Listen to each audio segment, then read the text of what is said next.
The number 10 HBCU player of all time, Michael Strahan. I ain't gonna lie to you, I ain't got many options in life.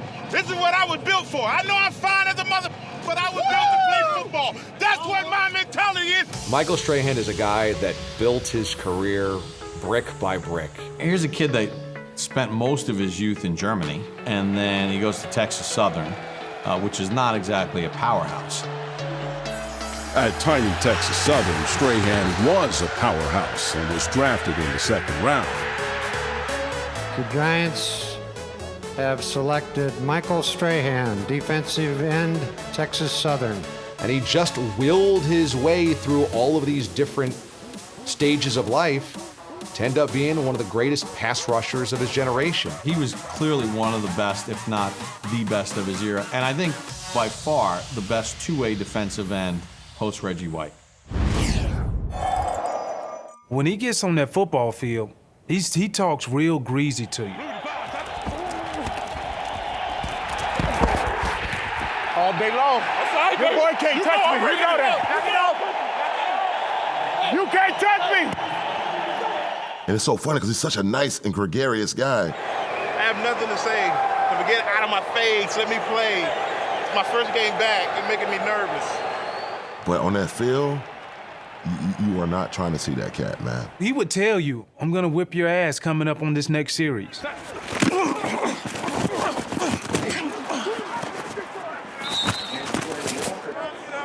Put your ass on the ground next time, Bubba.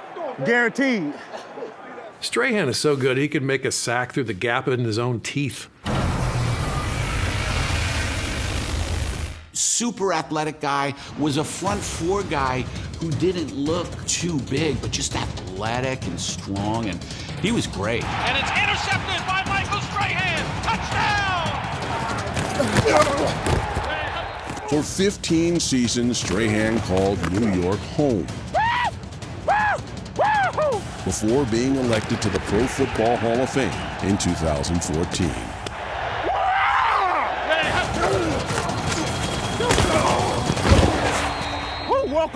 Welcome home, baby. Daddy! Woo, get it! Now, let's talk about him having the most sacks in a single season. Play fake, rolls right, gets sacked by Michael Strahan.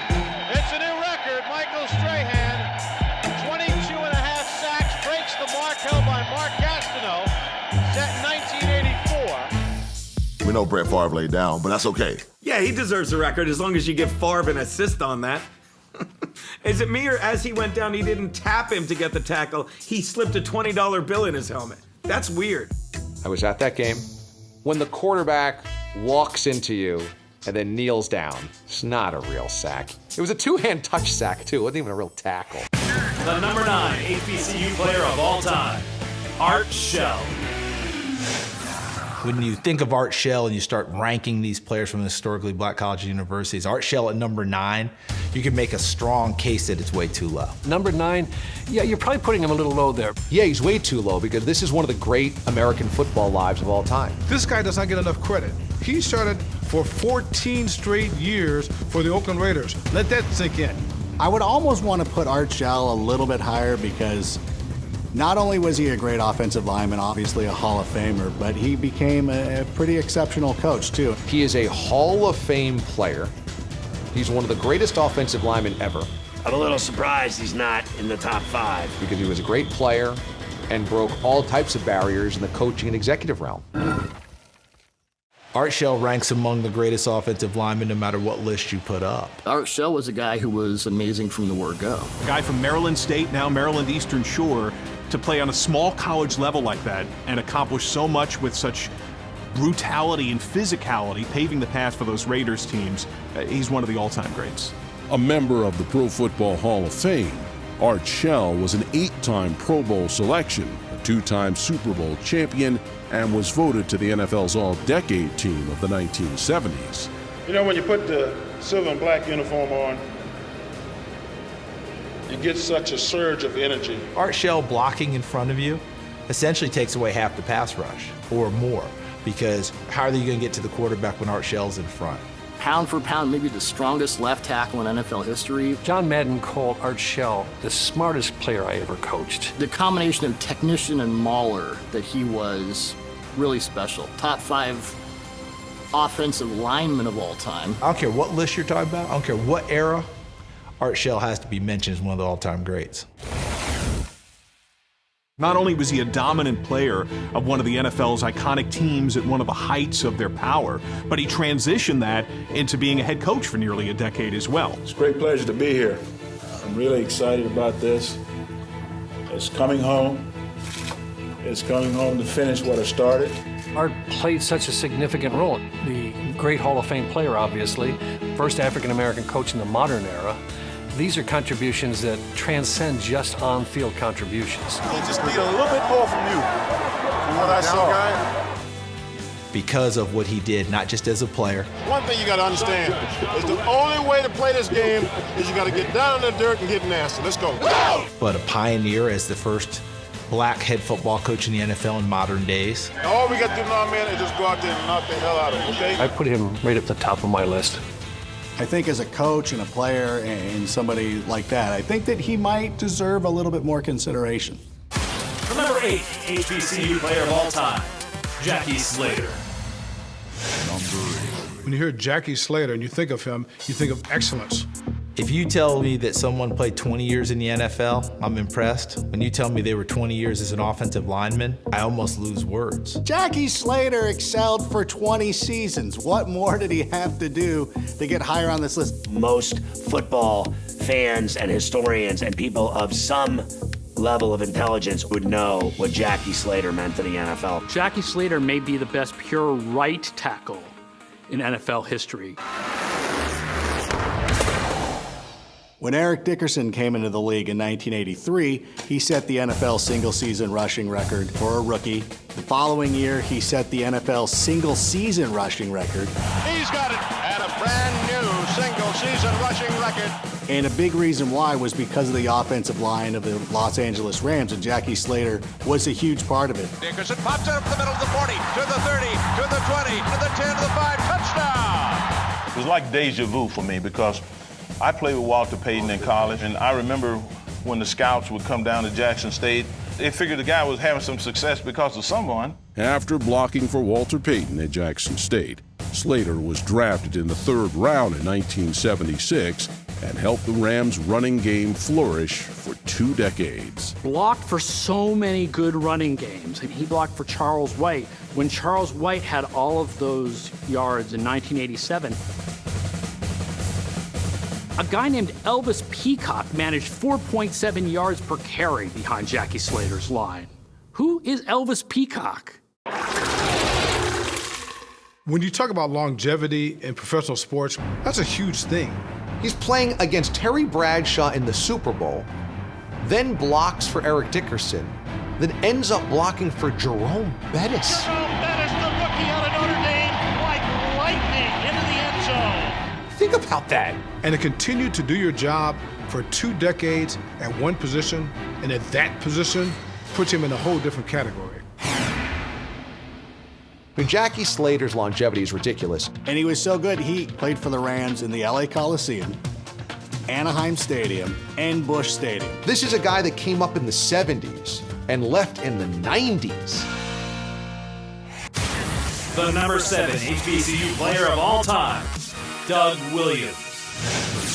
You can't write the history of the NFL without Doug Williams. Doug is another guy that, just changed the course of history. Prior to Doug Williams coming to the Tampa Bay Buccaneers, there was this stigma that black quarterbacks weren't smart, black quarterbacks could not take instructions, black quarterbacks could not be leaders. Doug Williams destroyed all that immediately. He comes in at a time where still black quarterbacks were not widely accepted. And the Buccaneers were just a couple of years removed from being an expansion team, and an 0-14 expansion team. And he takes over at quarterback and immediately gives credibility to the offense. Just getting them from a spot of being 0-14 in 76 to the NFC Championship game in 1979, I think is a pretty remarkable accomplishment. When he turned that franchise from a laughingstock into a winning organization, it was with an African-American playing in the most important leadership role on a team. That sent a message not only to the NFL, but to colleges, to youth football, to kids that needed someone to look up to. Yeah, it's a big, big deal. After leading the Bucs to the NFC Championship game, the former first-round pick from Grambling finished his career with the Redskins, where he played one of the most memorable games in NFL history. My memories of his performance in Super Bowl 22 is that, there were probably 3 camps there. One camp that was saying, I hope he wins. One was saying, I don't think he can win. And then there was a third group saying, I hope he doesn't win. And I'm not talking about because they were football fans. I'm talking about race. From hearing the ignorant questions to, when you were an African-American quarterback, seriously, when did you know? The most important thing about this, Joe Gibbs, Bobby Bevan, Jack King Cook didn't bring Doug Williams to San Diego to show off a black quarterback. We know why we came here. We came here to work hard and win the Super Bowl. In a sense, it really kind of captured what the world was like for Doug Williams, because people viewed him as a black quarterback more so than just a quarterback. The world was looking at this man and put a heavy weight on his shoulders, and he knew it. And to be able to go in there and carry that weight says a lot about the man's character. That second quarter is one that will just go down as magic. You talk about getting into a zone, that was it. In the second quarter, Williams threw for 228 yards and 4 touchdowns. When he won the Super Bowl, it's like, we can do this. And for the first time, it felt like here is an African American that we can look up to, who is at the pinnacle of his sport, and no one can do anything about it. I would go so far to say that Doug Williams' performance is either 1A or 1B or 1C, given the entire circumstances. Most valuable player of Super Bowl 22 is quarterback Doug Williams of the Washington Redskins. The first black quarterback to start a Super Bowl, the first black quarterback to win a Super Bowl. Tell you what I hope Doug Williams does. I hope he puts to bed once and for all about the black athlete in professional football. Until Tom Brady came around, that was the performance you always looked at as the seminal Super Bowl performance. Watching Doug Williams, he opened the doors for many. To see him doing it, going against and defying the odds of getting it done. Dude, come on, man. That was special. Every time I see him, it's always Mr. Williams, all the time. The number 6 HBCU player of all time, Willie Brown. I just always love any excuse to talk about Willie Brown. Willie Brown was such a great corner. And he played cornerback for 16 years in the NFL, which is an amazing feat in itself. Out of Grambling State, one of the iconic HBCUs, so already there's a heritage and a prestige that comes with him. Is it difficult to be snubbed by both leagues, the AFL and the NFL, and become a star? It happens, and that's when you have true greatness. I don't care how you slice it, how many excuses we make. Undrafted by both leagues, yet you're in the Hall of Fame. That's worthy of not just a TV movie, that's a full-length feature. Undrafted out of Grambling, Willie Brown was a 9-time Pro Bowler, a 5-time first-team All-Pro, and is a member of both the AFL All-Time Team and the NFL's All-Decade Team of the 1970s. I think that Willie was one of these guys who was just such a fantastic athlete. And Al Davis really wanted to play this bump and run style of defense. He was doing bump and run before we were talking about bump and run. Well, you had to be pretty strong and physical to be able to do that, and Willie could. Willie Brown was by the book, textbook defensive back play. He was a bigger man who could use his hands and control and reroute receivers, and then run with them. Old man Willie was just this guy that would be at the line of scrimmage, knock his wide receiver off their stride, and then stay with them. You just didn't throw the ball near Willie. Consistency. Every single Sunday, he was going to be a lockdown defender. He gambled, but he gambled intelligently. He would take chances, but he rarely got burned on them. The play where he picks off Fran Tarkenton in the Super Bowl was a play where it's just really an anticipation play. To me, the moment that I think of is Super Bowl 11 and the pick six touchdown, and then Super Bowl record 75-yarder that he streaks back for a score that I think we've seen replayed 100 times. Well, thanks to NFL Films, the iconic play we all have of Willie Brown is Old Man Willie. He's going all the way!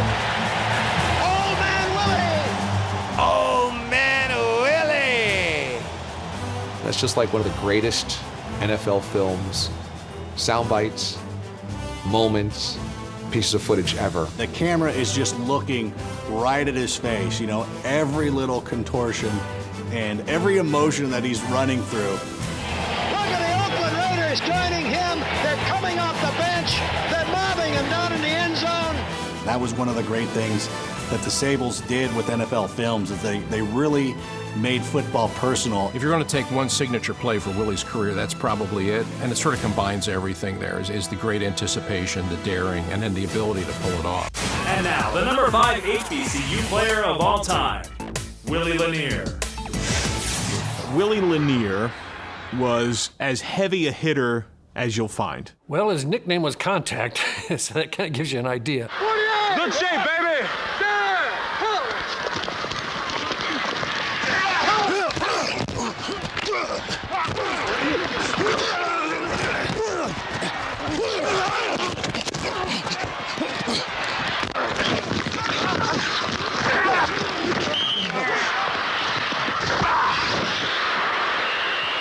You didn't get that.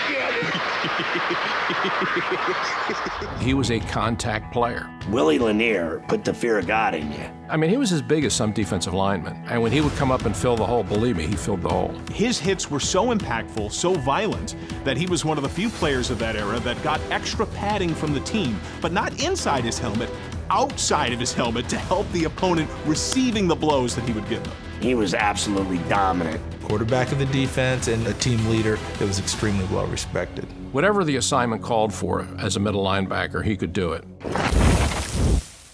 He was 245 at a time when most middle linebackers were 225, 230, and he could still play sideline to sideline. He was so long and so tall, and so his leverage was so unbelievable. If you put together a highlight reel of some of the biggest hits of that time, Willie would be in on a lot of them.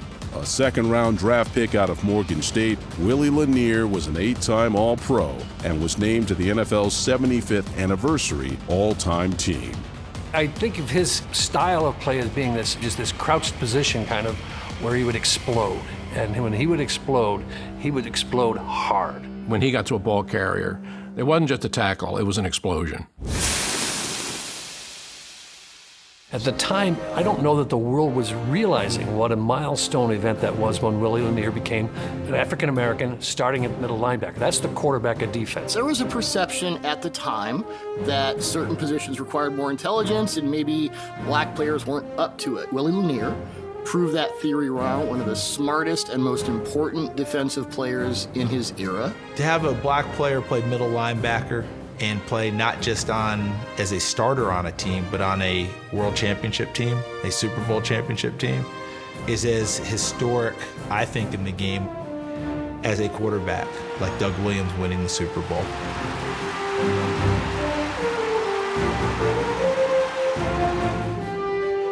What a moment for all of the Kansas City Chiefs. They're beating the best that the NFL has to offer out here today. They had 5 of the 11 starters are in the Hall of Fame, and yet there was never any question. As much greatness as there was on that defense, there was never any question about who the leader was. I mean, that's the definition of greatness. The number 4 HBCU player of all time, Mel Blount. Oh, of his era, I'm right at the top. How can you argue anybody was better? I mean, he was just that dominant. He was unbelievable. You have no idea, like watching him play, it was like grace. It was a thing of beauty. All he did was make plays. And he winds up and throws. Intercepted by Blount at the 20. Mel Blount came up with the interception. We're just about simply erasing people. You know, we talk about it all the time now. Can you find that lockdown corner that takes away half the field? Mel Blount was a forerunner of that. He just doesn't look like the guys we look like now because of his size. Whenever it mattered, Mel Blount came through. He made every play ever that came his way. He never missed. He was a can't-miss, surefire Hall of Famer. I love Mel Blount. Mel Blount, this is one big guy out there. And when you're lining up as a receiver and you're facing Mel Blount, you better bring your lunch pail. He was the biggest corner I ever saw that could light you up like a middle linebacker. I mean, he literally hit like Jack Lambert. And then you see Mel Blount walk around and you're like, oh, what NBA team did he play for? Oh, he played cornerback For the Steelers, Drafted in the 3rd round from Southern University, Mel Blount played 14 seasons for the Pittsburgh Steelers. A key component of the famed Steel Curtain defense, Blount was named the NFL's Defensive Player of the Year in 1975. He looks like what a modern-day linebacker, maybe even for some in defensive end, looks like. He is a massive, strong man. And to think that he was out at corner and guys were trying to get off the line of scrimmage. He would hit guys at the line of scrimmage coming off the line and just take him out of a play. He was so big, he was so physical, you just couldn't really get any air against him. And so the league goes, that guy's really good. We have to kind of do something about it. It's kind of like not allowing Wilt Chamberlain to dunk. We can't allow you to do what you've been doing for your entire career. It's too effective. And it got to the point where they literally had to make the rule change, the 5-yard separation. He was just that devastating and that big and dominant of a player. When you get a rule because you're too dominant, that's when you're an icon. That's when you are an all-timer. That's when you are a Hall of Famer.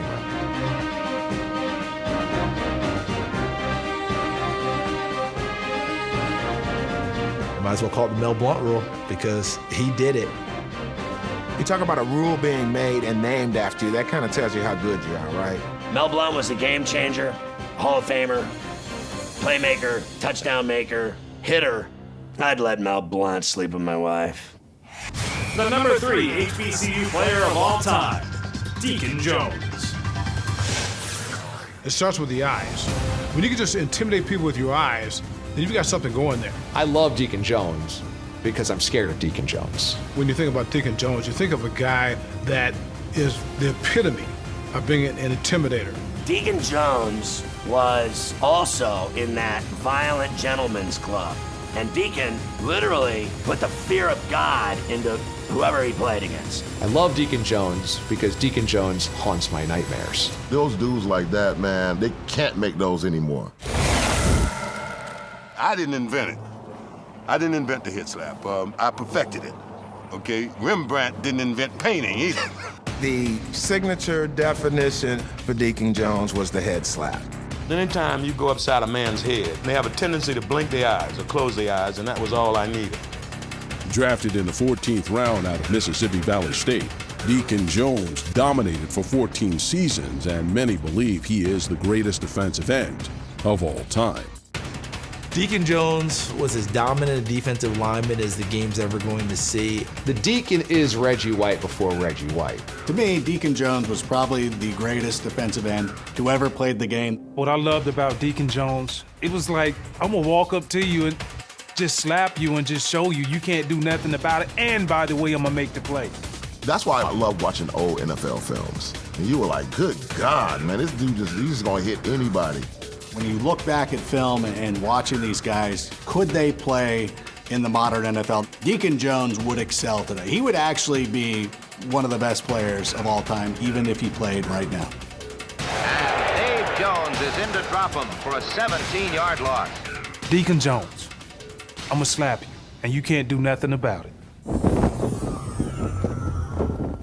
Before Deacon Jones came along, when a defensive lineman would dump the quarterback for a loss, that's pretty much what they called it. Then Deacon Jones came along and they coined the term, the sack. Sacking the cornerback is just like you devastate a city, or you cream a multitude of people. I mean, it's just like you put all the offensive players in one bag, and I just take a baseball bat and beat on the bag. Just think if we could count Deacon Jones's actual sack totals in the all-time NFL sack totals, I have a feeling they put everyone else's to shame. The sack didn't become an official stat until 1982, but Deacon has been unofficially credited with 173 and a half of them, which would rank 3rd on the all-time list. When you think about that term and the magic behind that word, it's so fitting for Deacon Jones because he was such a charismatic figure. And you combine phenomenal talent with good perspective and hard work and commitment, you come up with Deacon Jones. I don't think that there should be a number 2. I don't think there should be a number 3. I think there should be a 1A, a 1B, and a 1C. And I would never tell Deacon Jones he doesn't belong in the top 3. In fact, you tell Deacon Jones he didn't make number 1 and number 2, because I'm out on that. Deacon Jones was one for the ages. The number 2 HBCU player of all time, Walter Payton. His name is Sweetness. That's what they call him. He's just sweet. I mean, I think Sweetness is the perfect name for him. Sweetness. And I have to go with Sweetness, Mr. Walter Payton. I would have no problem if the NFL retired 34 across the league. Even now, you hear people talk about Walter Payton. There's even a Walter Payton Award. He encapsulated everything that you want a football player to be. Sweetness was sweetness. And the guy is just total legend. Walter Payton was never supposed to be that good. Jackson State. It was a bit of a reach to go to an all-black school and get this kid named Payton with the 4th pick overall in the draft. But the thing about Walter is that there was nothing on a football field that he couldn't do. For 13 seasons, Walter Payton ran around, through, and over opponents.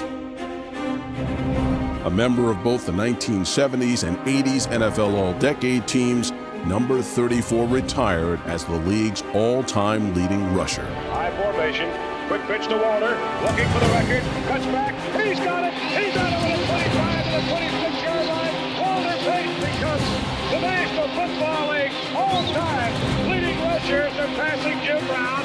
So that's the equivalent to Hank Aaron breaking Babe Ruth's all-time home run record.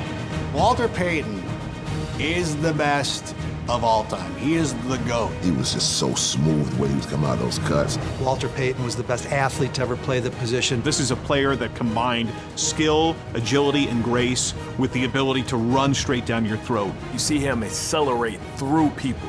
Think about every time he put his head down, slammed into a linebacker. Think about every time he could have walked out of bounds and instead took on a tackler. When Walter decided he wasn't going to be stopped, he wasn't stopped. Man, when you watch the NFL Films footage of him running up the side of that hill, and you know he's doing that every day of the offseason, that just tells you everything about what made him great. He brought an attitude to the game and a desire to succeed that wasn't common in the league, period. Walter Payton was the toughest running back ever. He fought for every inch. I mean, he ran violently. Walter Payton delivered a blow like no running back I'd ever seen at the time. He had a stiff arm. The stiff arm had kind of left the game in the 50s and the 60s. He brought that back. You got two choices when you're a running back. You can run around somebody, you can run through them. I feel like Walter embraced and enjoyed running through people. Walter liked to deliver blows more than receive them. Walter Payton. He played with absolutely nobody, so you know every defensive coordinator knew that all you had to do was stop Walter Payton, and you couldn't do it. Let me tell you something about Walter Payton. You would get the defense like, see that guy? Yeah, tackle Payton. And Walter Payton would be like, they're giving me the ball. They're giving me the ball, and then he would run 30 yards past everyone. Walter Payton's personal motto, never die easy. That just defines every run of his entire career. And a lot of guys that went against Walter made business decisions. And those business decisions was like, this ain't worth it. Let me attempt to tackle him, but let me just move out his way slightly enough where it doesn't hurt me as bad. And I hope that the cavalry is coming, we can jump on. Never die easy was essentially every hit and every run and every play of his NFL career. If he's number 2, please tell me who number 1 is. If Walter Payton is number 2, I know who number 1 is. And now, the number 1 HBCU player of all time, Jerry Rice. I know who number 1 on the list is out of Mississippi Valley. His name is Jerry Rice. Any list that has Jerry Rice on it, you have to put Jerry Rice first. Jerry Rice should be number 1 on this list because of his talent, because of the numbers he put up. When you think about Jerry Rice, a lot of people think he was the greatest player in NFL history. When you look at Jerry Rice's career, how can you dispute that this guy is number 1? Greatest player of all time. Jerry Rice isn't just the greatest football player from historically black colleges. Jerry Rice is the greatest football player, period. And then to think that he came from Mississippi Valley State really makes you appreciate his rise to prominence even more. Mississippi Valley State? I mean, are you kidding me? I mean, who comes from Mississippi Valley State to play in the National Football League? The word on Jerry Rice when he came out of Mississippi Valley State, incredibly exciting, electric player, did things that you had to actually look up, like that really happened? He caught that many passes? Like most kids, the greatest wide receiver ever to play the game grew up playing catch with his father. But Rice's pop wasn't passing pigskins. And then you hear his story about how he developed his hands because he caught bricks from his father on construction jobs. Yo, Jerry's the best. He caught bricks. Jerry Rice came up catching bricks, said his daddy would just toss bricks down off the roof for him to catch. It's easy to catch a football after you done caught a brick. And if you're catching bricks for a living, you better have good hands, because if you catch it wrong, it's gonna hurt. Jerry Rice is so good, I'm trying to figure out why more daddies don't make their kids catch bricks too. Man, listen, the hardest working man in the history of the NFL. One of the things that really stands out about him is his work ethic, taking every rep in practice, catching the ball, and taking it to the end zone every time. It's little things like that is what separates him. He was going to do it the right way every single time. Make the catch, go 30, 40, 50 yards downfield, get into the end zone. Come back, do it again. And he would be out there before practice, he'd be out there after practice. Jerry Rice was the guy that practiced when there wasn't practice. If there was a day off, he would still practice. It was just a treat to watch Jerry Rice work and practice every day. Nobody got more out of themselves over the course of their life than Jerry Rice, because he worked tirelessly. He trained harder than everybody. He worked harder than everybody. He caught more touchdowns than anybody. Everything that he gets, he deserves because he works so hard for it. I am more than fine with Jerry Rice being number one. So he's got to be number one because he's the greatest wide receiver ever. He's arguably the greatest football player ever. Nobody argues who the greatest wide receiver is. To me, he's not just number one on this list, he's number one on all lists for all football players ever. I feel like when you put all the other Hall of Famers around him, I feel like they all look up to him and realize that he was the best. Launches it for the end zone. Jerry Rice! He must be the greatest receiver. He's a bad man. This show could really be the best players of all time. We don't have to be the best players from historically black colleges. I mean, the best wide receiver, the best running back, the best defensive end. I think we have it all right here in this show.